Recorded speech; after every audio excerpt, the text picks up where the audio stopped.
PM Shri Narayan ଉଚ୍ଚ ବିଦ୍ୟାଳୟରେ ବାର୍ଷିକ ଉତ୍ସବ ପାଳିତ।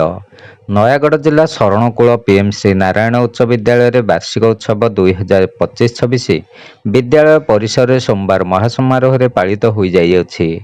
ପ୍ରଥମ ଅଧିବେଶନରେ ବିଦ୍ୟାଳୟ ପରିଚାଳନା କମିଟି ସଭାପତି ମାନସ କୁମାର ନାୟକଙ୍କ ସଭାପତିତ୍ୱରେ ଅନୁଷ୍ଠିତ ଉଦ୍ଘାଟନୀ ଉତ୍ସବରେ ଜିଲ୍ଲା ପରିଷଦ ଅଧ୍ୟକ୍ଷ ଇଞ୍ଜିନିୟର ଦେବାଶିଷ ପଟ୍ଟନାୟକ ମୁଖ୍ୟ ଅତିଥି ଭାବରେ ଯୋଗଦେଇ ଉତ୍ସବକୁ ଆନୁଷ୍ଠାନିକ ଭାବରେ ଉଦ୍ଘାଟନ କରିଥିଲେ।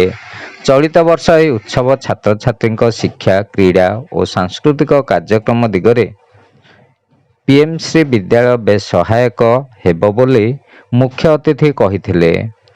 ମୁଖ୍ୟ ବକ୍ତା ଭାବେ ଶରଣକୂଳ ଜୋନ୍ର ଜିଲ୍ଲା ପରିଷଦ ସଭ୍ୟା ଚିନ୍ମୟୀ ଦାସ ଯୋଗ ଦେଇଥିବା ବେଳେ ସମ୍ମାନିତ ଅତିଥି ରୂପେ ପଞ୍ଚସଖା ସେତୁ ସଂଗଠନ ସଭାପତି ବିକ୍ରମ କୁମାର ଦାସ, ଜିଲ୍ଲା ଶାରୀରିକ ଶିକ୍ଷା ଅଧିକାରୀ ଅନିଲ କୁମାର ଦାସ, ବିଦ୍ୟାଳୟ ପ୍ରଧାନ ଶିକ୍ଷକ ରଶ୍ମି ରଞ୍ଜନ ମିଶ୍ର ପ୍ରମୁଖ ଯୋଗ ଦେଇଥିଲେ।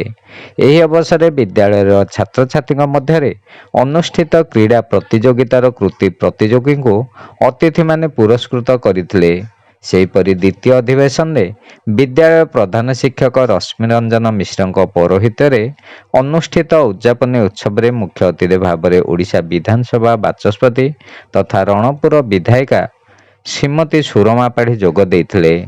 ନୟାଗଡ଼ ଜିଲ୍ଲାପାଳ ମଧୁମିତା ରଥ ମୁଖ୍ୟ ବକ୍ତା ରୂପେ ଯୋଗ ଦେଇଥିବା ବେଳେ ଓଡ଼ଗାଁ ବିଡିଓ ପ୍ରୀତିବାଳା ରଣା, ତହସିଲଦାର ମାନସ କୁମାର ଭୋଇ, ଶରଣକୂଳ ସରପଞ୍ଚ ମୀନାକ୍ଷୀ ପ୍ରସାଦ ସାହୁ, ହରିହରପୁର ସରପଞ୍ଚ ବିଳାସିନୀ ଦେଇ, ସ୍କୁଲ ସଭାପତି ମାନସ କୁମାର ନାୟକ ପ୍ରମୁଖ ସମ୍ମାନିତ ଅତିଥି ରୂପେ ଯୋଗ ଦେଇଥିଲେ।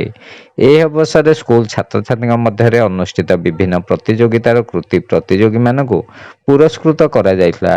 ଉତ୍ସବର ଦୁଇଟି ଯାକ ଅଧିବେଶନ ମଞ୍ଚକୁ ଶିକ୍ଷକ ଗୋଦାବରୀ ବସନ୍ତିଆ ଓ ପ୍ରଶାନ୍ତ କୁମାର ଦାସ ପରିଚାଳନା କରିଥିଲେ। ଏହି କାର୍ଯ୍ୟକ୍ରମ ବିଦ୍ୟାଳୟର ସମସ୍ତ ଶିକ୍ଷକ ଶିକ୍ଷୟିତ୍ରୀ ସହଯୋଗ କରିଥିଲେ। ଓଡ଼ଗାଁରୁ ଦୀନବନ୍ଧୁ ମହାପାତ୍ରଙ୍କ ରିପୋର୍ଟ।